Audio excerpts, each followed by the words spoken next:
3 दशक के लंबे इंतजार के बाद व्यास जी के तहखाने में पूजा अर्चना शुरू हो गई है। कल रात पुलिस और प्रशासन के अधिकारियों की मौजूदगी में करीब 1.5 घंटे तक तहखाने में पूजा की गई। ज्ञानवापी परिसर के लिए लड़ाई लड़ रहे श्रद्धालुओं को उम्मीद है कि कोर्ट के आदेश पर जिस तरह से अयोध्या में भव्य राम मंदिर बना, उसी तर्ज पर अब काशी में भव्य विश्वनाथ मंदिर का निर्माण होगा। हिंदू पक्ष इसे विश्वास के पीछे की वजह क्या है?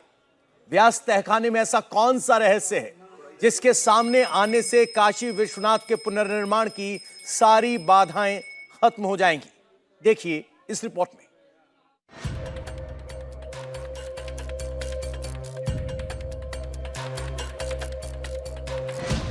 इकतीस साल के लंबे इंतजार के बाद हिंदू पक्ष को वाराणसी कोर्ट के फैसले के बाद पूजा का अधिकार मिल गया।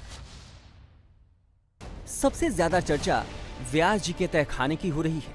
आपको बताते हैं कि व्यास जी के तहखाने का रहस्य आखिर है क्या, और यहाँ पूजा की इजाजत को हिंदू पक्ष अपनी बड़ी जीत क्यों बता रहा है। व्यास जी का तहखाना ज्ञानवापी के ग्राउंड फ्लोर में मौजूद है, जो नंदी जी के ठीक सामने है। तहखाने में हिंदू धर्म की पूजा सामग्री और कई प्राचीन मूर्तियां मौजूद हैं। नवंबर 1993 तक यहाँ नियमित पूजा अर्चना होती थी, लेकिन मुलायम सरकार के आदेश के बाद यहाँ बैरिकेडिंग कर दी गई, जिसके बाद तहखाने में होने वाले राग भोग संस्कार रुक गए थे। व्यास जी का तहखाना मस्जिद के वजूखाने के ठीक नीचे है। ये ज्ञानवापी का तहखाना नंबर 2 कहा जाता है। इस कमरे में एक दीवार को लेकर बड़ा दावा किया गया है कि दीवार के उस पार मंदिर के सबूत हैं। हिंदू पक्ष मांग करता रहा है कि व्यास जी के इस कमरे की दीवार को तोड़ दिया जाए ताकि सच सबके सामने आ सके। हिंदू पक्ष के दावे इतने मजबूत क्यों हैं? दरअसल इस तहखाने का 2 बार सर्वे हुआ है। पिछले साल एएसआई की टीम ने इसका सर्वे किया था। सर्वे रिपोर्ट में सामने आया कि पूरे परिसर में हिंदू धर्म के सबूत मिले हैं। इससे पहले एएसआई की टीम से पहले मई 2022 में एडवोकेट कमिश्नर की अगुवाई में भी सर्वे हुआ था। यह वीडियो उसी सर्वे के दौरान रिकॉर्ड किया गया था। इस वीडियो में बांस दिख रहा है, सीढ़ी दिख रही होगी। दावे के मुताबिक तहखाने की दीवार, खंभों और छत पर मंदिर के सबूत हैं। व्यास जी के तहखाने में पूजा अर्चना के फैसले के बाद भव्य काशी विश्वनाथ मंदिर के निर्माण का रास्ता भी साफ हो जाएगा। पहले ये दावा किया जाता है कि विश्वनाथ जी का पूरा गर्भगृह जहां मौजूद है वो तहखाना ही है।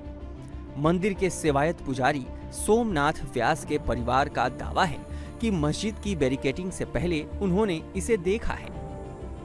हिंदू पक्ष का मानना है कि काशी विश्वनाथ मंदिर का निर्माण करीब 2050 साल पहले महाराजा विक्रमादित्य ने करवाया था, और तहखाने के ठीक नीचे 100 फीट ऊंचा आदि विश्वेश्वर का स्वयंभू ज्योतिर्लिंग है। अगर इन तहखानों के नीचे खुदाई होगी तो काशी विश्वनाथ के पक्के सबूत मिलेंगे, जिन्हें 1669 में मंदिर तोड़ने के बाद दबा दिया गया था। व्यास जी के तहखाने में पूजा सामग्री, कलश और चौघड़ियां रखे जाते थे। वहीं हर साल होने वाले रामायण की बांस बल्ली भी रखी जाती थी। तहखाने में रामायण के बांस बल्ली रखाते हैं। उसमें जैसे कि पूजा की चौघड़ियाँ जैसे चूना उना छुआ जाता था पहले मंदिर में हमारे, और जो है उसमें जो है ये हंडे वंडे जैसे पूजा के ये सब चीज़ वहाँ रखी जाती थी। आज भी आप लोग जा पाते हैं क्या वहाँ? आते हैं। आज किस रास्ते से कारण वहाँ तो बैरिकेडिंग क्या? बैरिकेडिंग के अंदर से जो है जाते हैं, उधर आगे से जो है, इधर नंदी के सामने से तो बैरिकेडिंग है, तो पीछे से हम लोग उधर से जाते हैं मस्जिद परिसर से। हाँ, मस्जिद की तरफ से जो है नीचे जो बैरिकेडिंग है उसी से हम लोग जो है तहखाने पर जाते हैं। तहखाने में क्या कुछ काम भी हुआ या कि पहले जिस अवस्था में था उसी अवस्था? नहीं, जैसे अवस्था में था उसी तरह से ही है अभी भी। हाँ, हमार मट्टियाँ हैं सब, उसमें जो है मट्टी एकदम दलदल की तरह है, सूखी है लेकिन बड़ी मट्टी है सब। यूपी सरकार की तरफ से व्यास तहखाने में पूजा पर रोक से पहले सोमनाथ व्यास पुजारी के तौर पर यहाँ पूजा किया करते थे। सोमनाथ व्यास का परिवार 1551 में काशी विश्वनाथ से जुड़ा हुआ है, और आजादी से पहले से ही इस परिवार के मालिकाना हक को लेकर कानूनी लड़ाई लड़ रहा है। पूरे परिसर का मालिक जो है वो व्यास परिवार है और उनके पास ये सबूत है और ये कोई महज पेपर नहीं, ये अदालत का आदेश है, जो ऑर्डर आया है वो है। सबूत के तौर पे ये भी दिखाया जा रहा है कि इनको सरकार के द्वारा तत्कालीन सरकार के द्वारा एक अर्दली मिला था और इस अर्दली की जिम्मेदारी थी कि उस पूरे परिसर की सुरक्षा करे।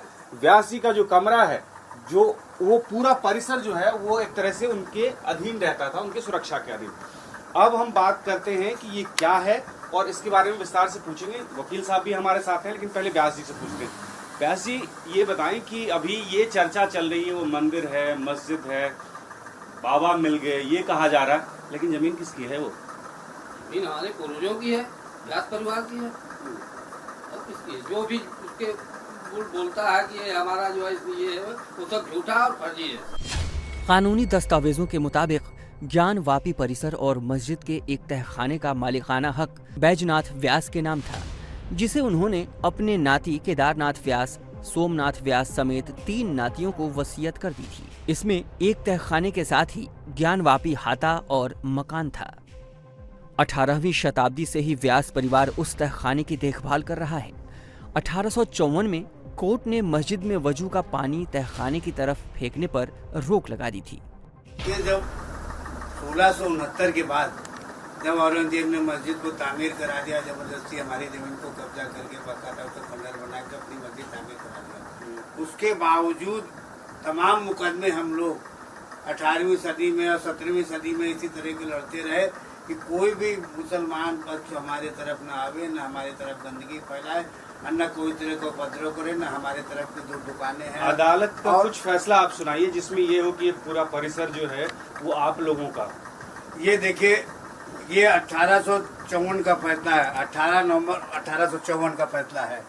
इस फैसले में वजू करने का पानी जो नीचे ही हमारी तरफ फेंकते थे, इसके लिए बाकायदा पूरा जजमेंट दिया हुआ है और ये उसकी बाकायदा है, पूरी कॉपी लगी हुई है। इसमें लिखा गया है कि आप हमारे मैदान की तरफ कोई वजू का पानी भी नहीं फेंक सकते हैं और न हमारे मैदान की तरफ उतर के कोई घूम फिर भी सकते हैं। आप हमारे